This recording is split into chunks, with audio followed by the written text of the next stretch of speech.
Igitondo cyiza nshuti bakunzi mukomeje kudukurikira mukomeje kuba natwe muri gahunda z'amakuru ndetse n'ibiganiro bitandukanye kaze muri amakuru hari amakuru azindutse akomeye cyane ku mugabo witwa General Kayumba Nyamwasa uyu nguyu yahoze mu ngabo z'igihugu cy'u Rwanda afatira abandi kubera igihugu cy'u Rwanda no guhagarika jenoside yakorewe abatutsi aza kujya mu mirimo itandukanye muri RDF aza ndetse no kugirwa ambasaderi w'u Rwanda mu gihugu cy'Ubuhinde no kuvuga umuntu uhagarariye inyungu z'u Rwanda mu gihugu cy'Ubuhinde gusa aza gukurikiranwa n'inkiko za gisirikare aza rero gutoroka ubutabera ariko yari yamaze gukatirwa imyaka igera kuri 24 ntibeshye kubera ibitero bya hato na hato byagiye bigabwa mu mujyi wa Kigali bya za grenade byanahitanye abantu batari bake hanyuma Kayumba Nyamwasa rero muri Afurika y'Epfo akaba rero amakuru akomeye cyane aturukayo gusa mbere gato yuko tujya kuri iyo nkuru ndabanza mbahe inshamake y'amakuru y'ingenzi agezweho mbabwira ko inteko ishinga amategeko ya Ghana yemeje umushinga w'itegeko rihana ubutinganyi inteko ishinga amategeko ya Ghana yemeje umushinga w'itegeko rishya rihana ubutinganyi n'ibikorwa by'abatinganyi banazwi nk'aba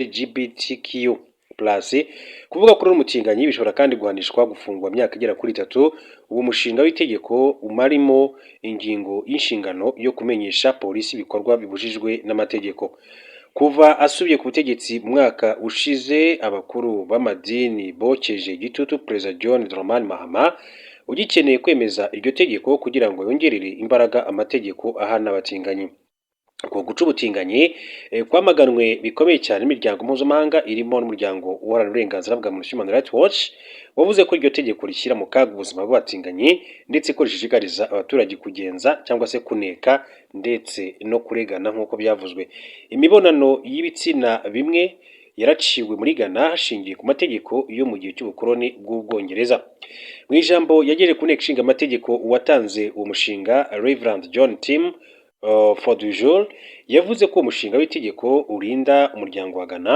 hamwe ndangagaciro z'umuco bivuze ko ibyo bishya bibujijwe bizatuma kandi amategeko asanzweho agira imbaraga nyinshi cyane kurushaho abe akubiyemo byinshi kurushaho ndetse abe akaze cyane mu guhangana n'imikorere y'aba LGBTQ abatinganyi umuntu uwo ari we wese uvuga ko ari inshuti ijambo ryo muri rusange rivuze umuntu ushyigikira abatinganyi nawe ashobora gukatirwa igifungo hongewemo gusonera abanyamwuga bakora mu bucamanza mu itangazamakuru no mu buvuzi batara amakuru ku bibazo by'ubutinganyi cyangwa se bakavura cyangwa se bagatanga izindi serivisi baziha abatinganyi mu nyandiko wagejejwe kuri komite ishinzwe ibibazo by'inteko ishinga amategeko irimo gusuzuma iryo tegeko mu murwa mukuru Accra umuryango Human Rights Watch wagiye inama ko uwo mushinga w'itegeko warekwa mu mwaka wa 2024 nabwo Ghana yemeje umushinga w'itegeko nk'uwo ariko ntiwahindutse itegeko kuko perezida wari ku butegetsi icyo gihe Nana Akufo-Addo yananiwe kwishyiraho umukono mu gihe hari ibirego mu nkiko kuri uwo mushinga Perezida Mahama yagaragaje ko azashyigikira iyemezwa ry'uwo mushinga w'itegeko nyuma gato y'uko asubiye ku butegetsi yagize ati nemera amahame n'indangagaciro z'uko hariho ibitsina bibiri gusa umugabo n'umugore kandi ko gushakana kuba hagati y'umugabo n'umugore mu myaka ya vuba ahangaha ishize ibihugu byinshi cyane byo muri Afurika byahashyije uburenganzira bw'abatinganyi muri Werurwe no mu kwezi kwa gatatu y'umwaka inteko ishinga amategeko ya Senegal yemeje itegeko nk'iryo riteganya gufunga imyaka igera ku 10 ku bikorwa by'imibonano mpuzabitsina by'abatinganyi ndetse rihana n'iyamamaza ry'ubutinganyi mu mwaka wa 2023 Uganda yashyizeho igihano cy'urupfu ku bikorwa bimwe na bimwe by'ubutinganyi muri iki gihugu cya Uganda giri mu majyaruguru y'u Rwanda. Yandi makuru mabwire ko muri Repubulika ya Demokarasi ya Kongo umunyapolitike akaba n'umuganga ukomeye cyane muri Repubulika ya Demokarasi ya Kongo Dr Denis Mukwege yashinje Perezida Felix Tshisekedi ubugambanyi bukomeye budashobora kandi kubabarirwa ashingiye ku mugambi we wo gushaka gukuma ku butegetsi. Mu itangazo ryo ku munsi w'ejo hashize Dr Denis Mukwege yanditse ko bibabaje kuba Tshisekedi bamushyigikiye cyane mu ishyaka UDPS bashyize imbere umugambi wo kuvuga itegeko nshinga kugira ngo ayobore manda ya gatatu aho gukemura ibibazo byugarije igihugu birimo umutekano muke n'icyorezo cya Ebola. Uyu muganga kandi yagaragaje ko abagize inteko ishinga amategeko bashyigikiye uyu mugambi bari kubiterwa n'uko bahembwa amafaranga y'umurengera bakabona ko Tshisekedi naguma ku butegetsi bazakomeza kurya igihugu. Ikibabaje cyane nk'uko Dr Denis Mukwege bigaragaje nuko mu bamushyigikiye uyu mugambi harimo abadepite bakomoka mu bice byugarijwe n'umutekano muke na Ebola nk'intara y'Ituri, Kivu y'Amajyaruguru ndetse na Kivu y'Amajyepfo nka perezida wabo Aime Boji Sangara ukomoka muri Walungu. Dr Denis Mukwege yagize ati UDPS yahoze ari icyitegererezo mu mpinduramatwara yahindutse umucurabwenge w'ubugambanyi buganisha igihugu cyacu mu irimbukiro. Uyu muganga yasabye Perezida Felix Tshisekedi gusubira ku murongo akibuka ko afite inshingano zo kurengera inzego z'igihugu n'amategeko yacyo, bitaba ibyo amateka akazamucira urubanza kubera ubugambanyi. Bwana Perezida, nk'umugenga w'imikorere myiza y'inzego z'igihugu cyacu dukunda, irinde abagusingiza kubw'inyungu zabo. Subira ku murongo mbere y'uko amateka gucira urubanza ku bugambanyi butabarirwa. Mu ntangiriro za Gicurasi 2026 Tshisekedi yavuze ko hari gusuzumwa uburyo itegeko nshinga ryavugurwa kandi ko abanyekongo nibashaka kumwongeza manda azabyemera. Yanaciye amarenga ko amatora mukuru y'igihugu ashobora kutazaba muri 2027. Nyuma y'igihe gito abadepite kandi bamushyigikiye bateguye umushinga wa kamarampaka wo kuvugura itegeko nshinga bawugeza muri nteko ishinga amategeko. Abadepite bo mu ishyaka Ensemble rya Moise Katumbi banze kwitabira ibiganiro kuri uyu mushinga. Abatavuga rumwe n'ubutegetsi bwa Perezida Felix Tshisekedi nka Martin Fayulu na Denis Sanga bamaganye amagambo bagaragaza ko biteguye kandi gukoresha imbaraga zose bafite mu gukumira umugambi. Tariki ya 5 Kamena 2026 Kinshasa hitezwe imyigaragambyo ikomeye izahuza abadashyigikiye umugambi wo kuvugurura itegeko nshinga. Amashyaka arimo nka SID bya Martin Fayulu na Ensemble ari mu bateguye iyi myigaragambyo. Ikaze rero kuri General Kayumba Nyamwasa. General Kayumba Nyamwasa ati yongeye guhabwa urubuga, ati guha Kayumba Nyamwasa urubuga bihamya umugambi mubisha wa Afurika y'Epfo ku Rwanda. Yolande Macron, umuvugizi wa guverinoma y'u Rwanda, Yolande Macron yatangaje ko ibitangazamakuru byo muri Afurika y'Epfo byatangiye urubuga Kayumba Nyamwasa wamaze guhamwa n'ibyaha mu Rwanda bihamya neza umugambi iki gihugu gifite wo kubungabunga umutekano w'u Rwanda. Bagize bati hari hashize hafi icyumweru mwuka utari mwiza wubuye hagati y'u Rwanda na Afurika y'Epfo bitewe n'amagambo ya Perezida Cyril Ramaphosa wavuze ko ingabo z'u Rwanda RDF ari inyeshyamba, ndetse agakana byinshi cyane mu byo yaganiriye na Perezida Kagame ku kibazo cy'intambara mu burasirazuba bwa Repubulika ya Demokarasi ya Kongo. Ingabo za Afurika y'Epfo SANDF zirenga 1500 icyo gihe zari mu butumwa bwa SADC zifatanya na FARDC, ingabo z'u Burundi n'imitwe y'Inkabazarendo n'umutwe w'iterabwoba FDLR mu kurwanya 23 iharanira uburenganzira bw'abatutsi n'abavuga ururimi rw'ikinyarwanda mu burasirazuba bwa Repubulika ya Demokarasi ya Kongo. Imibare iva ku rugamba icyo yemezaga ko SANDF yapfushije abasirikare 14 mu mirwano yabereye mu bice byegereye u Rwanda, ariko Perezida Ramaphosa yabwiye mugenzi w'u Rwanda ko barashwe na FARDC aho kuba 23. Kuva aya makuru yajya hanze, abatavuga rumwe n'ubutegetsi muri Afurika y'Epfo bakize guverinoma ya Ramaphosa ku gitutu, itangira kandi kwisobanura isiga icyasha u Rwanda. Ikinyamakuru Newsroom Africa cyo muri Afurika y'Epfo cyihutiye kandi guhamagara umuvugizi wa guverinoma y'u Rwanda Yolande Macron asobanura uruhare rw'ingabo za SANDF mu ntambara ibera mu burasirazuba bwa RDC hafi y'umupaka w'u Rwanda, ariko mu gihe gito icyo kiganiro kirasibwa, ahubwo bashyiraho icyo bagiranye na Kayumba Nyamwasa aharabika ubuyobozi bw'u Rwanda. Yolande Macron kuri uyu wa 2 Gashyantare 2025 abigije kuri konti ya X yatangaje ko gusiba ibyo yavuze kuri SANDF bagarubuga uyu mugabo wakatiwe n'urukiko rwa gisirikare adahari igihano cy'igifungo cy'imyaka 24 ari uguhamya umugambi mubisha wa Afurika y'Epfo.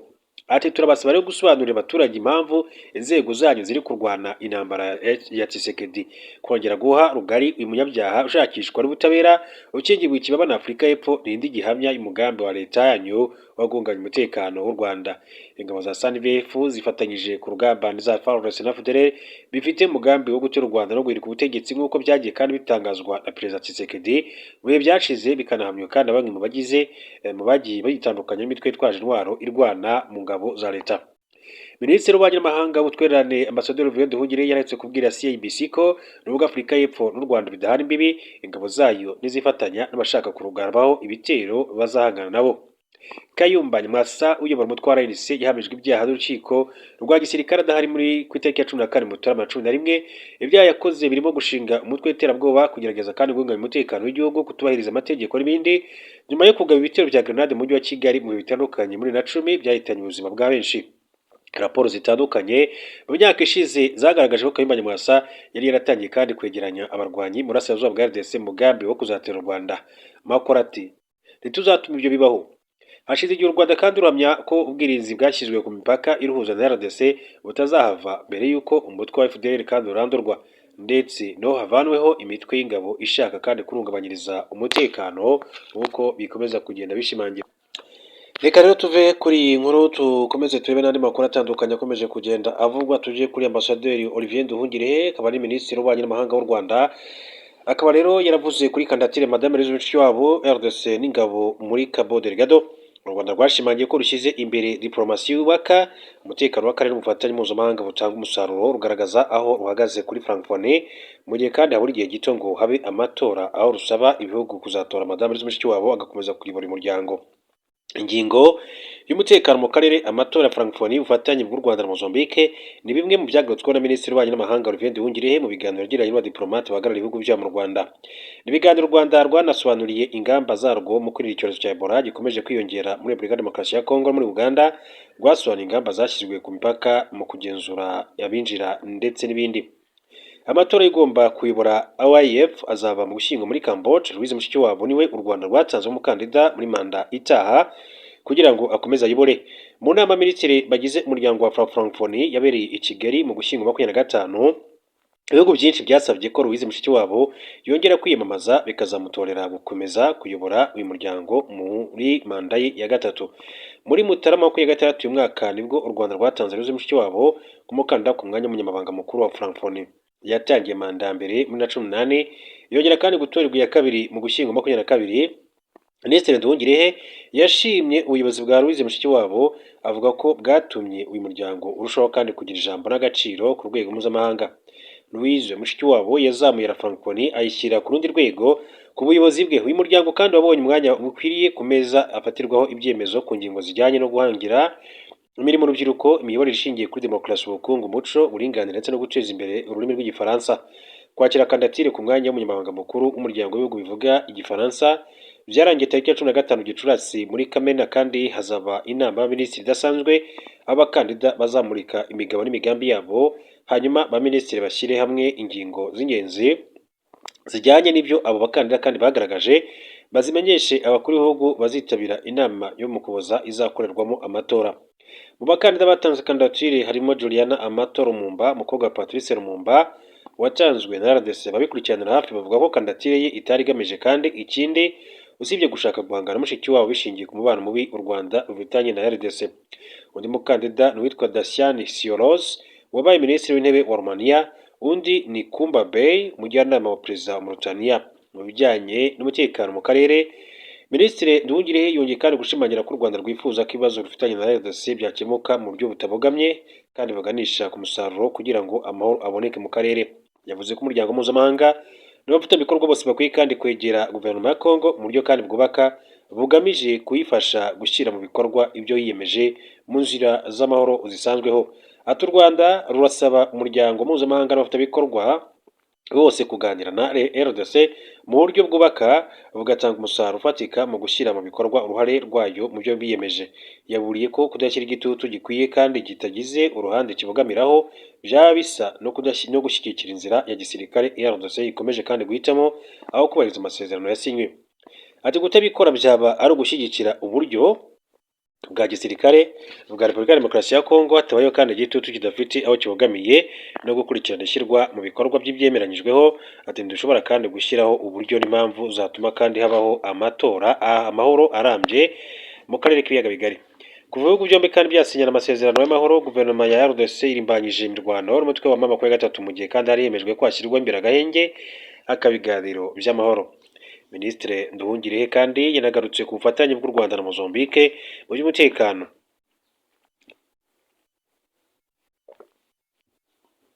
Cyane cyane rero ku butumwa bw'ingabo n'abapolisi b'u Rwanda muri Cabo Delgado, aho bafasha mu kugarura umutekano n'ituze.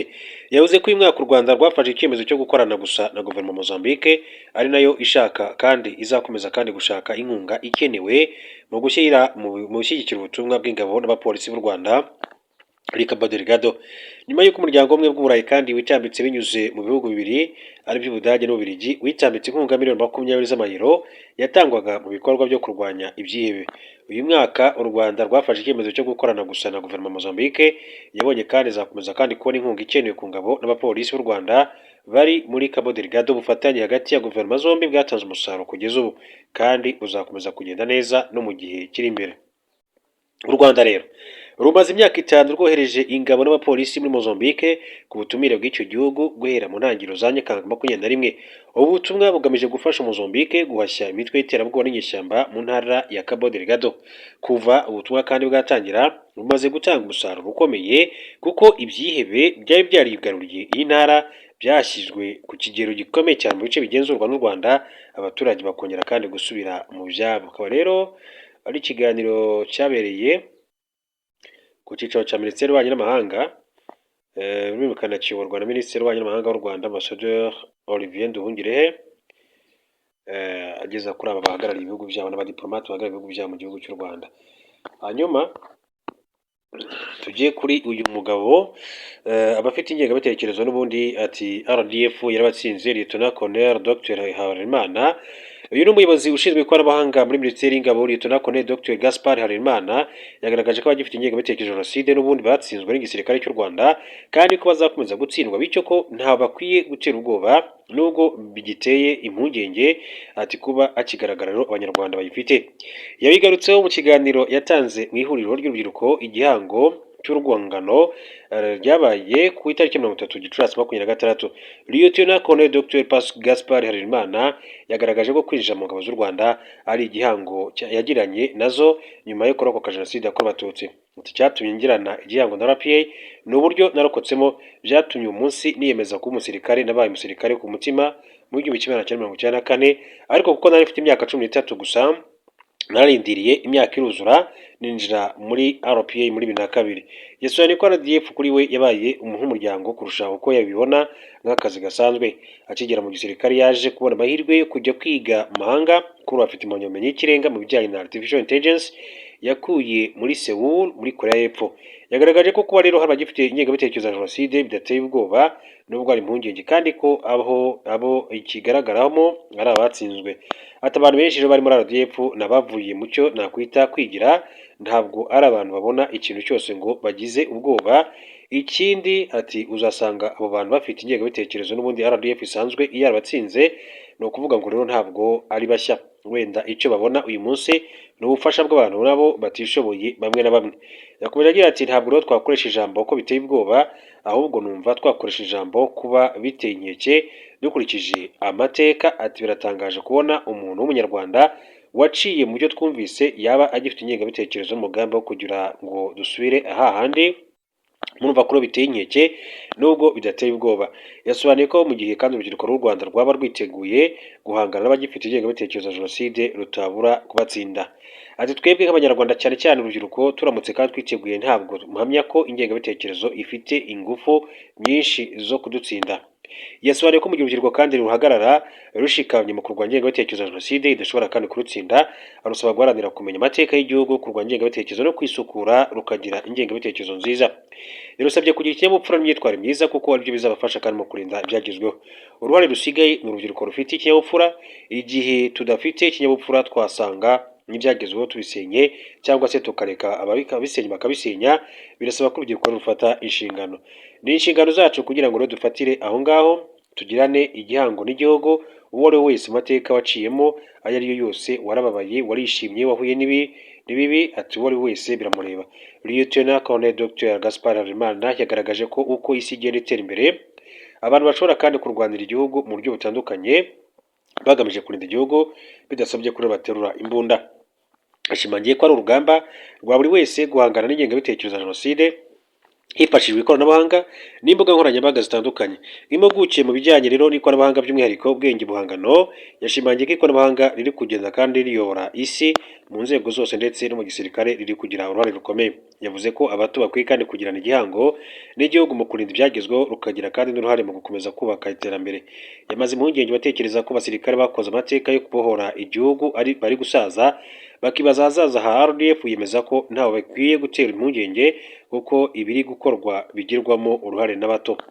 Urebye uko abasirikare rero bitwara, ati mu kurinda ubusugire bw'igihugu ndetse no mu butumwa bwo kugarura ndetse no kubungabunga amahoro mu mahanga, bishimangira ko nta mpungenge zikwiye kubaho no kuvuga ku gihugu cy'u Rwanda. Akaba rero ari Lieutenant Colonel Dr Gaspard Harerimana yinjiye mu gisirikare cy'u Rwanda muri 2002, akaba ari impuguke cyane rwose ku bijyanye n'ikoranabuhanga. Akaba yaravanye impamyabumenyi y'ikirenga muri kaminuza ya Seoul muri Afurika y'Epfo, muri Korea y'Epfo, Korea y'Epfo kimwe mu bihugu nabyo byamaze gutera imbere muri rusange. Hanyuma rero andi makuru dusatira umusozo wacu ni uko nababwira ko perezida wa Leta Zunze Ubumwe za Amerika Donald Trump yasoje inama ikomeye cyane yamaze amasaha 2 mu cyumba cy'ibihe bidasanzwe situation room. Nta mwanzuro ufatika atangaje yigaga ku cyakorwa ngo intambara ya Iran ihagarare. Inama yahuje Perezida Trump n'abajyanama be mu by'umutekano w'igihugu. Mbere y'uko inama kandi iba, Perezida Trump yari yatangaje ko agiye gufata umwanzuro wa nyuma mu masezerano y'agateganyo yagombaga kandi gutuma umuhora wa Hormuz ufungurwa no gutangiza ibiganiro kuri gahunda y'intwaro kirimbuzi za Iran. Uyu mwanzuro wari utegerejwe cyane, dore ko abayobozi kandi benshi b'ibigo bikomeye cyane ku isi bakomeje kugaragaza impungenge ku rwego rw'ubukungu mu gihe uyu muhora bakomeza gufungwa, zirimo kandi n'itumbagira ry'ibiciro by'ibikomoka kuri peteroli n'ibindi. Mu gukomeza no gushyira igitutu kuri Iran imbere y'inama, Minisitiri w'Imari muri Amerika Scott Bessent yatangaje ko baherutse gufatira asaga miliyari 1 y'amadolari ya Iran mu mafaranga akoranabuhanga cryptocurrency. Nyuma y'inama, ibiro bya perezida kandi byasohoye itangazo ryemeza ko inama yarangiye, ariko ntibyatangaza umwanzuro wafashwe. Iryo tangazo ryagize riti Perezida Trump azakora gusa amasezerano abereye Amerika kandi yubahiriza imirongo ye ntarengwa. Iran ntiyemerewe na rimwe gutunga intwaro za kirimbuzi. Mu gihe ibi byabaga kandi, Minisitiri w'Intambara wa Amerika Peter Hegseth yatangaje ko amasezerano yose y'amahoro yagerwaho na Iran yaba ari amasezerano meza. Ku rundi ruhande, Iran yatangaje ko ibintu kandi bitaranozwa. Umuvugizi wa Minisiteri y'Ububanyi n'Amahanga ya Iran yavuze ko amasezerano y'ubwumvikane hagati y'ibihugu byombi ataragerwaho. Ibi kandi mu gihe urwego rushya rwa Iran rushinzwe kugenzura umuhora wa Hormuz rwavuze ko ruzakomeza imirimo yo yarwo rudahagaze nubwo rwafata ibihano na Leta Zunze Ubumwe za Amerika. Mu gihe ibi byose byabaga, ku rundi ruhande mu burasirazuba bwo hagati ibintu byakomezaga kudogera. Ibitero bya Israel muri Liban byibasiye abasivili mu buryo bukomeye, aho ishami ry'umuryango w'abibumbye ryita ku bana ryavuze ko mu cyumweru gishize abana 11 bicwaga cyangwa se bagakomereka muri munsi. Reka mbashimire cyane kandi bifuza komeza kugira ibihe byiza.